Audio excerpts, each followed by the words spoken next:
அதே போல தாலிக்கு தங்க திட்டம் அண்ணா திமுக ஆட்சியில் கொண்டு வந்தோம்.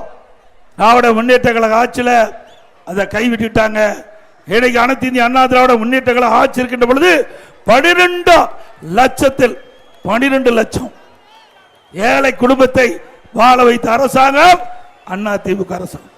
12 லட்சம் இருக்கின்ற நம்முடைய பெண்களுக்கு திருமண வயது அடைகின்ற பொழுது அந்த திருமணம் தடைபடாமல் நடைபெற என்பதற்காக திருமண உதவி திட்டத்தில் 25,000 50,000 நிதி கொடுக்கப்பட்டது.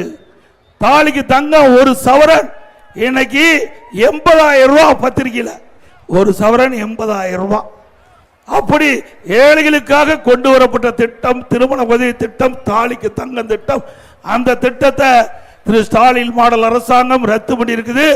மீண்டும் அண்ணா திமுக ஆட்சி அடுத்த ஆண்டு நடைபெற்ற தேர்தல் மூலமாக வெற்றி பெற்று ஆட்சி அமைக்கின்ற பொழுது இந்த திருமண உதவி திட்டம், தாலிக்கு தங்க திட்டம் தொடரும், நடைமுறைப்படுத்துவோம்.